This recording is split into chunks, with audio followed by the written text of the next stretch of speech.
La priorité d'un système, c'est de raisonner, de calculer, d'établir des critères et finalement d'exister selon ce qu'il définit lui-même comme étant la réalité, à partir du moment où cette réalité lui paraît convenable. En l'état, sa perception et sa vision l'obligent arbitrairement à devoir préférer ce qui pourrait lui profiter et à rejeter ce qui pourrait le desservir. Arbitrairement, car comme son appréciation demeure fluctuante au fil du temps, des époques, des cultures et des mœurs, il se retrouve constamment à devoir adapter ses choix, et ce afin de maintenir un équilibre le plus satisfaisant au présent.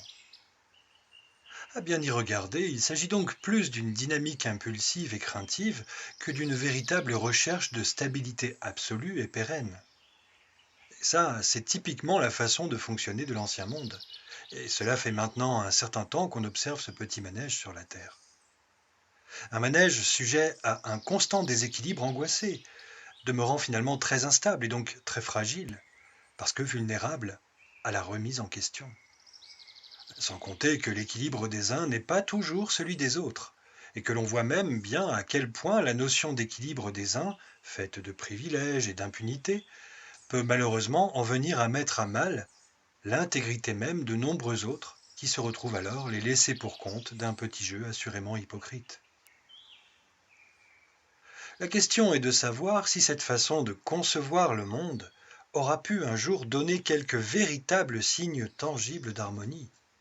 Assurément non, pas plus hier qu'aujourd'hui, et certainement pas venant de ceux qui ambitionnent de représenter le monde et qui se targuent de conduire l'humanité vers le bonheur grâce à toujours plus de morale et de progrès, c'est-à-dire finalement grâce à toujours plus de dirigisme, d'autoritarisme et de restriction de liberté.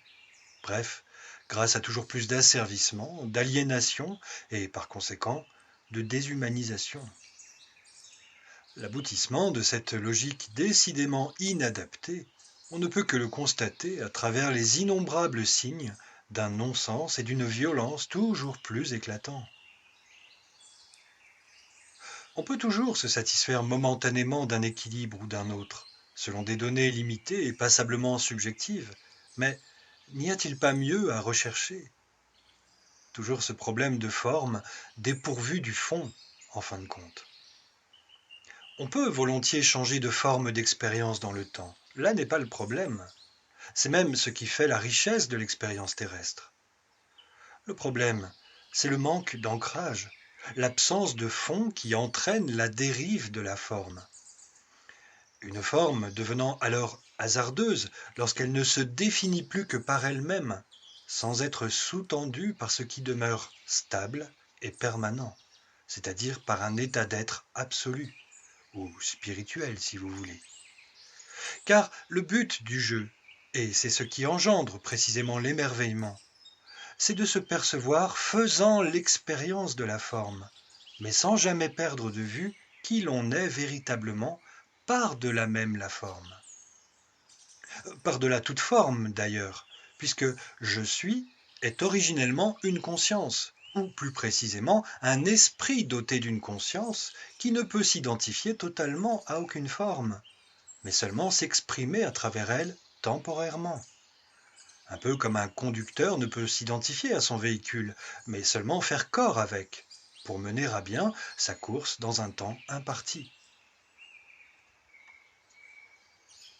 Tous ceux qui auront connu le dépouillement extrême auront pu découvrir, avec surprise, ce qui ne pouvait être retranché, un état d'être permanent qui se trouve au fond de l'être.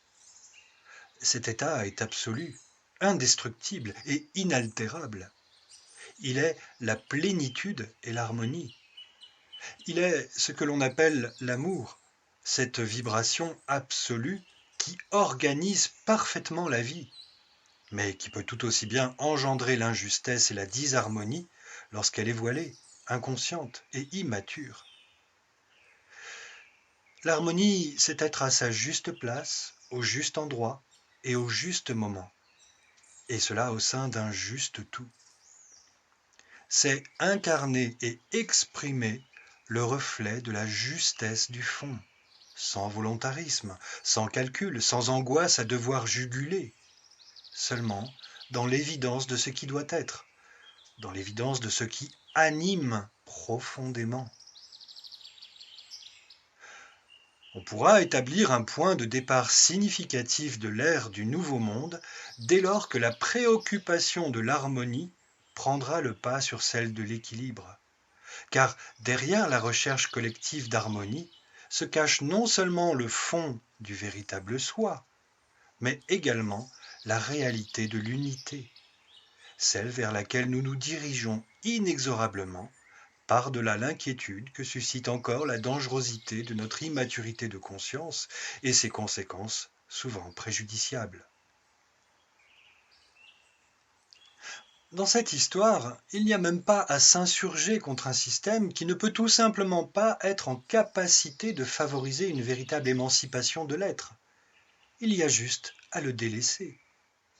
Et cela ne peut tout d'abord se faire que grâce à la compréhension même de sa logique, celle qui consiste à normaliser, à favoriser et à entériner de façon prioritaire et exclusive le maintien d'un besoin de contrôle, de pouvoir et de possession par l'affirmation brutale, si nécessaire, d'un surenchérissement de croyances présentées comme autant de réponses estimées valables face à l'angoisse existentielle, au manque de confiance et à un instinct de survie primaire qui demeure pourtant irrésolu pour le plus grand nombre à qui la conscience fait encore défaut.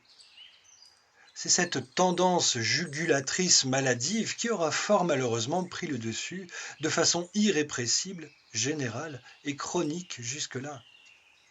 Et c'est ainsi que se sera refermé le piège sur nous tous, selon une logique d'efficacité subjective plutôt que celle d'une harmonie véritable à établir durablement. En tout état de cause, c'est ainsi que notre relation à la vie sera devenue affreusement conditionnelle et que nous nous serons retrouvés emprisonnés dans une apparente obligation d'avoir à nous conformer à des règles restrictives, liberticides, terriblement persuasives, bien que passablement subjectives, et ce, jusqu'à nous priver de l'idée même d'une autre voie possible, véritablement saine et épanouissante celle-là.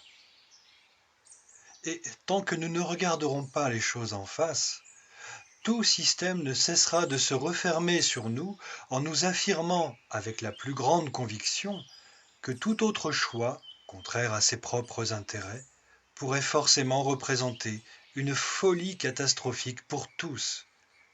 Il n'aura de cesse de crier au loup, tout en nous éteignant et en nous enterrant consciencieusement et silencieusement les uns après les autres.